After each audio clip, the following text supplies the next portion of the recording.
दोस्तों पूरे वर्ल्ड में जो पावरफुल इकोनॉमीज हैं वो छोटे और गरीब देशों पे दोस्तों कहीं ना कहीं अपना कब्जा जमाते हुए नजर आ रहे हैं।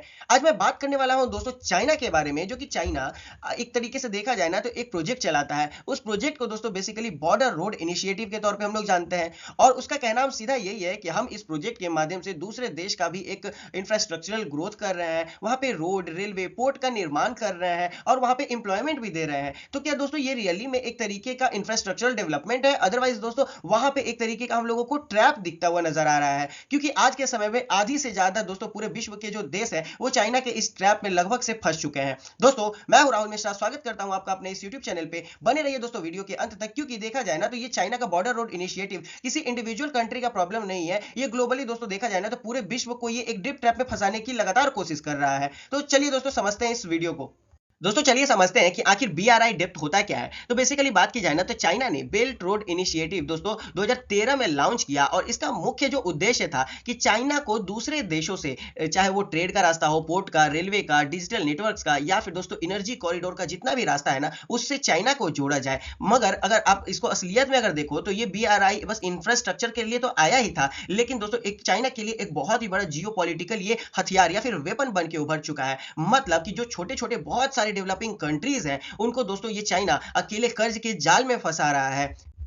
दोस्तों अगर मैं बात करूं तो ये डिप के ट्रैप में कैसे फंसा रहा है, पहले आप इसको समझ लो। तो बेसिकली होता क्या है कि चाइना पहले करता क्या है कि छोटे छोटे देशों पे दोस्तों बहुत ज्यादा नंबर में लोन देता है। मतलब कि वो इतना बड़ा लोन देता है दोस्तों कि वो छोटे कंट्रीज उसको पे करने के लिए उनको सोचना पड़ जाता है, या फिर वो दोस्तों नहीं भी दे पाते हैं। लोन का तो इंटरेस्ट भी अच्छा होता है, मतलब बड़े नंबर में। इनफैक्ट देखा जाए ना तो उसका जो रीपेमेंट है वो देश देने में बहुत ही ज्यादा असमर्थ हो जाता है। प्रोजेक्ट दोस्तों अगर बात की जाए ना तो जो वो प्रोजेक्ट लेके वहां पे इन्वेस्ट करने की अगर कोशिश भी करता है तो प्रोजेक्ट के अनुसार वहां से कमाई ही नहीं हो पाती है। मतलब आप खुद सोच के देखो ना कि चाइना ने अगर मान के सोच के चलो कि एक्स वाई जेड नाम की कोई कंट्री है, वहां पे दोस्तों अगर इन्वेस्टमेंट करने के लिए वो बोला कि मैं 1 बिलियन इन्वेस्ट करने वाला हूं, यहाँ पे फ्यूचर में इन्वेस्टमेंट, जब यहाँ पे इन्वेस्टमेंट आएगा या फिर यहाँ से जब कमाई होगा तो मैं आपसे फिर ले लूंगा, कोई दिक्कत नहीं है। लेकिन दोस्तों इन्वेस्टमेंट तो ये कर देता है, लेकिन बाद में यहाँ से कमाई नहीं हो पाता है, इसके कारण एक प्रॉब्लम होता है। मतलब इसी को दोस्तों व्हाइट एलिफेंट प्रोजेक्ट के तौर पर भी हम लोग जान सकते हैं। और जब कंट्रीज फेल हो जाती है दोस्तों पेमेंट करने से, तो चाइना करता क्या है कि उनके पोर्ट पे, उनके एयरपोर्ट पे, रेलवे पे, पावर ग्रिड पे, लैंड्स पे, माइनिंग राइट्स पे दोस्तों ये अपना अधिकार बना लेता है।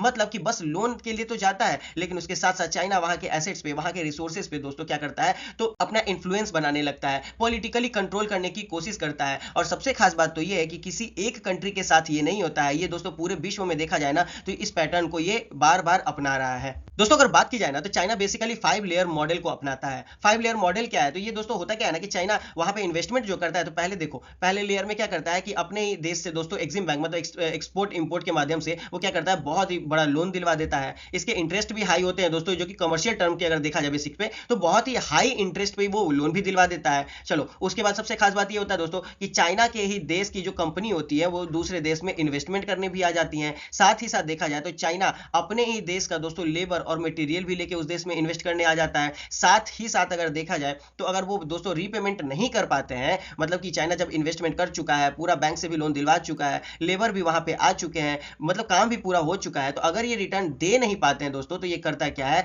कि उसी के क्षेत्र के कुछ टुकड़े जहां पे खनिज पदार्थ हैं, जहां पे वो इन्वेस्टमेंट किया है, उसको क्या करता है तो लंबे समय के लिए या तो लीज पे ले लेता है, या फिर वहां का जो खनिज है उस पर अपना अधिकार बना लेता है, या फिर अगर देखा जाए तो चाइना उनके जमीनों पे अपना एक कब्जा बना लेता है, पावर ग्रिड्स पे कंट्रोल कर लेता है, माइनिंग का अधिकार उनसे छीनने की कोशिश करता है। ये तो रहा सेकेंडरी। लेकिन अगर 5th लेयर की बात करें ना तो ये करता क्या है दोस्तों, पॉलिटिकली भी वहां पे इन्फ्लुएंस करने की कोशिश करता है। मतलब कि ये एक ऐसा देश है दोस्तों कि जो दूसरे देश का जो पॉलिटिक्स है उसको भी ये बिगाड़ने का क्षमता रखता है। मतलब ये करता क्या है ना कि वहां के फॉरेन पॉलिसीज जो डिसीजन होते हैं उसमें अपना इन्फ्लुएंस बढ़ाने की कोशिश करता है, और इसी इन्फ्लुएंस के कारण दोस्तों दूसरे देश जो है डेप ट्रैप में फंस जाते हैं। दोस्तों अब सबसे अहम मुद्दा तो ये है कि इस डेप ट्रैप में कितने ऐसे कंट्रीज हैं जो कि दोस्तों एक पार्टिसिपेंट के तौर पे जाने जाते हैं। मतलब कि ये दोस्तों border road initiative on and around 150 से ज्यादा कंट्रीज में दोस्तों ये इन्वेस्टमेंट का पार्ट बना हुआ है। साथ ही साथ बात की जाए ना तो पूरी तरीके से ट्रैप में कौन सी ऐसी कंट्री फंसी हुई है, तो दोस्तों उसमें 9 जो कंट्रीज है उनका नाम आता है। हाई रिस्क की कैटेगरी में 25 से 30 आते हैं, और मॉडरेट की कैटेगरी में 20 से 30।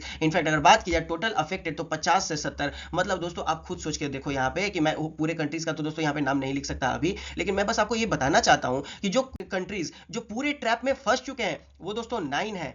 25 से 30 हाई रिस्क पे है, मतलब वो फ्यूचर में दोस्तों इस 9 के कैटेगरी में आ सकते हैं। मॉडरेट वाले भी दोस्तों मतलब उनको अब ये समझ में आ चुका है कि ये प्रॉब्लम हो रहा है। और दोस्तों बात की जाए तो ये 50 से 70 वाले को दोस्तों अब ये समझ में आना इनको भी चालू हो चुका है कि अब ये जो चाइना इन्वेस्टमेंट कर रहा है ये फ्यूचर में मेरे लिए एक सिर का दर्द बन सकता है। मतलब कि देखा जाए तो हर दूसरा देश दोस्तों बेसिकली चाइना के डिप ट्रैप में फंसता ही जा रहा है। तो अगर मैं बात करूं तो जो कंट्रीज जो चाइना के कारण दोस्तों अपनी इकोनॉमीज पे इंपैक्ट होता हुआ भी देख चुकी हैं, उनमें दोस्तों पहला नाम आता है बेसिकली श्रीलंका का। दोस्तों श्रीलंका की बात करें तो श्रीलंका में चाइना ने क्या किया था कि $8 बिलियन का दोस्तों पहले उसने चाइनीज लोन दिया था। लोन श्रीलंका रिटर्न दे नहीं पाया, तो आपको पता होगा दोस्तों कि यहाँ पे एक हम्बन टोटा बंदरगाह है। दोस्तों उसने क्या किया कि जब उसने देखा कि इस पोर्ट से कमाई नहीं हो रही है, बिकॉज क्योंकि श्रीलंका में इन्वेस्टमेंट तो यही किया था कि हम एक पोर्ट बनाते हैं और बेसिकली ये पोर्ट करेगा क्या कि इस रास्ते से अगर देखा जाए तो एशिया के रूट्स में दोस्तों इंडियन ओशियन में आपको बहुत ज्यादा कमा के देगा। मतलब इसने श्रीलंका को इन्फ्लुएंस कर ही लिया, लेकिन अंत में देखा गया कि हम्बन टोटा बंदरगाह से कमाई तो हो नहीं रही है। तो बाद में दोस्तों पोर्ट बनाने के बाद श्रीलंका पे इसने प्रेशर दिया कि भाई मेरे पैसे दो। श्रीलंका बोला दोस्तों कि भाई अभी तो मैं नहीं दे सकता। तो दोस्तों इसी हम्बन टोटा पोर्ट पे इसने 99 साल का लीज साइन करवा लिया। मतलब कि श्रीलंका में भले ही ये पोर्ट है, लेकिन अब इस पे चाइनीज कंट्री का दोस्तों अधिकार आ चुका है। मतलब एक तरीके का बहुत ही बड़ा ड्रिप ट्रैप का हमको ये एग्जाम्पल देखने को मिलता है।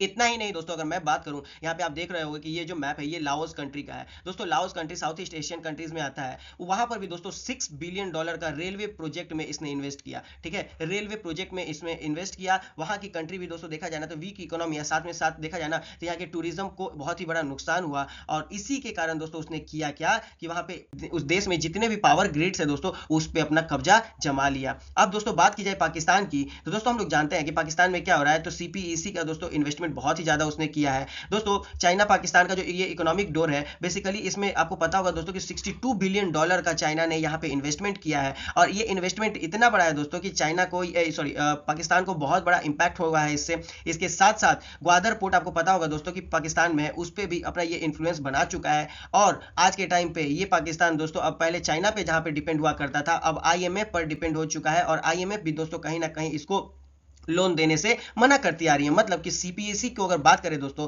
तो ये इकोनॉमिकल स्ट्रेस फैक्टर है पाकिस्तान का सबसे बड़ा। मतलब कि चाइना को दोस्तों पैसे देने के लिए पाकिस्तान के पास कुछ भी नहीं है। दोस्तों ये रही बात। अब मैं बात करूं जिबूती की, तो दोस्तों आपको पता होगा कि जिबूती बेसिकली हॉर्न ऑफ या अफ्रीका की दोस्तों एक कंट्री है। बेसिकली आपको पता होगा दोस्तों ये जिबूती एक ऐसा कंट्री है जो कि दोस्तों चाइना के कारण 70% तक दोस्तों ये चाइनीज डेप्थ में चला जा चुका है। इस देश का जीडीपी दोस्तों चाइनीज डेप्थ में आ चुका है। और इसके कारण इसने किया क्या कि जिबूती का पोर्ट एक्सेस भी छीन लिया चाइना ने। और इतना ही नहीं, अपने मिलिट्री का भी बेस यहां पर तैयार कर दिया। मतलब दोस्तों आप खुद सोच के देखो कि क्या वो इन्वेस्टमेंट कर रहा है दूसरे देश के विकास के लिए, या फिर दोस्तों खुद को वहां पे अपना स्ट्रेटेजिकल स्पॉट ढूंढ के वहां पे बैठाने के लिए। दोस्तों इतना ही नहीं, बहुत सारे ऐसे कंट्रीज है लाइक मालदीव भी। दोस्तों मालदीव में भी उसने इन्वेस्टमेंट किया ये बोल के कि वहां पे होटल्स बनाए, वहां पे रिजॉर्ट्स बनाए, और बोला ये कि यहाँ पे टूरिज्म आएगा, फिर बाद में आप हमको रिपे करते रहना। लेकिन दोस्तों इसके जस्ट उलट हो जाता है, वहां पे इन्वेस्टमेंट आता नहीं है। तो इसके कारण आज दोस्तों मालदीव भी कहीं ना कहीं हम लोगों को इस स्ट्रेस फैक्टर में दिखता है। दोस्तों बात की जाए तो यहाँ पे अफ्रीका अब सबसे बड़ा विक्टिम बनने जा रहा है फ्यूचर में। मतलब कि 20 से ज्यादा अफ्रीका के कंट्रीज अब हाई रिस्क कैटेगरी पे आ चुके हैं, like Kenya, Angola, Ethiopia, Uganda, Congo, Zambia, Mozambique. ये सभी कंट्रीज दोस्तों अगर आप देखोगे ना तो यहाँ पे बहुत ही भारी मात्रा में रिसोर्सेज हैं, जैसे cobalt, copper, lithium, oil, gas. मतलब ऑल जितने भी दोस्तों ये जो रिसोर्सेज है ये फ्यूचर के एस्पेक्ट से देखा जाए, मॉडर्न इंडस्ट्रीज के एस्पेक्ट से देखा जाए तो बहुत ही इंपॉर्टेंट हो जाता है। और ये चाइना दोस्तों जानता है। बेसिकली आप देखोगे दोस्तों मेरे प्लेलिस्ट में जियोपॉलिटिक्स में तो मैंने मेंशन कर दिया कि कोबाल्ट और बेसिकली कॉपर पे चाइना का किस तरीके से इंफ्लुएंस है। मतलब कि अपने कंट्री में दोस्तों 4% का रिसोर्सेज रख के ग्लोबली वो 48% पे दोस्तों वो अपना इंपैक्ट डाल के बैठे हुए हैं। तो आप खुद देखो कि चाइना का इन्फ्लुएंस ग्लोबली कितना इंपैक्टफुल होता जा रहा है। ये तो रहा दोस्तों बेसिकली अफ्रीका के कंट्रीज का। लेकिन बात की जाए तो आसियान कंट्रीज पे भी ये बहुत बड़ा इंपैक्ट हो चुका है। मैंने बताया पाकिस्तान, श्रीलंका, लाओस, बेसिकली इतने ही नहीं थे दोस्तों, कंबोडिया, म्यांमार, मालदीव, नेपाल और मंगोलिया जैसे देश भी अब मॉडरेट और हाई रिस्क कैटेगरी में इन्वॉल्व हो चुके हैं। दोस्तों सबसे खास बात तो ये है कि ये बीआरआई ट्रैप का क्या साइन होता है आपको ये समझना चाहिए। तो बेसिकली होता क्या है ना कि पहले वो लोन देता है। लोन दोस्तों अगर कंट्री अपने अच्छे एस्पेक्ट से ना ले, मतलब कि अगर पोटेंशियली देखा जाए तो अगर मेरे को ₹5 या फिर दोस्तों जस्ट इमेजिन मान के चलो $5 बिलियन मेरे को लोन लेना है। अगर वो कंट्रीज दोस्तों चाइना के इन्फ्लुएंस में आके 10 बिलियन ले लेता है तो ये तो जाहिर सी बात है ना कि वो चाइना से इन्फ्लुएंस हुआ है, मतलब प्रॉब्लम उसको आ सकता है। इसके साथ साथ बात की जाए दोस्तों, जब प्रोजेक्ट वहां पे जो जनरेट कर रहा है अगर उससे रेवेन्यू ना हो, ये एक मुद्दा है। दूसरा, रीपेमेंट अगर नहीं हो पाया, मतलब जाहिर सी बात है ना कि रीपेमेंट तो वो कर नहीं पाते हैं। और चौथा कि पॉलिटिकली अगर देखा जाए ना तो इलीट का करप्शन क्रिएट होगा। इलीट करप्शन मतलब बड़े बड़े जो दोस्तों कैपिटलिस्ट होते हैं, अगर वो वहां पे इन्वेस्ट करने के कारण दोस्तों करप्शन क्रिएट करे तो ये भी प्रॉब्लम है। चाइना दोस्तों क्या करता है, वहां के स्ट्रेटेजिक जो एसेट्स है उस पर कंट्रोल करने की भी कोशिश करता है, अपने मिलिट्री का एक्सेस बढ़ाता है, पॉलिटिकली प्रेशर डालने की भी कोशिश करता है। तो ये बेसिकली साइंस है दोस्तों, जिसके कारण चाइना अपने बीआरआई डेप ट्रैप को वहां पे एग्जीक्यूट करता है।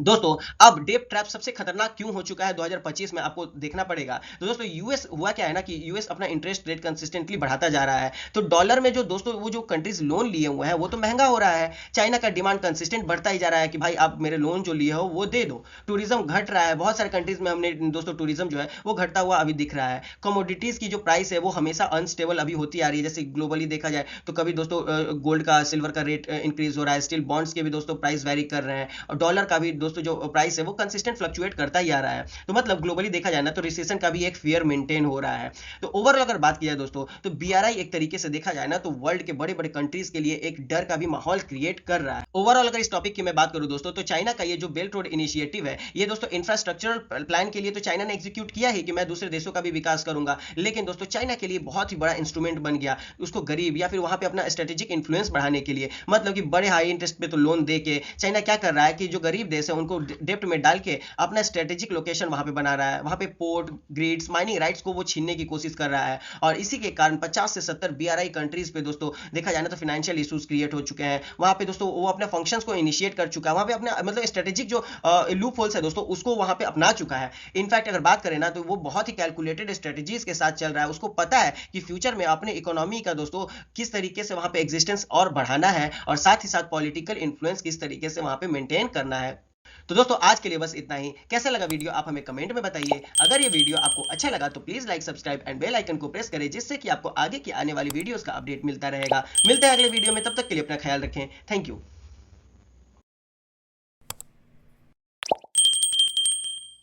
तो दोस्तों, आज के लिए बस इतना ही। कैसा लगा वीडियो आप हमें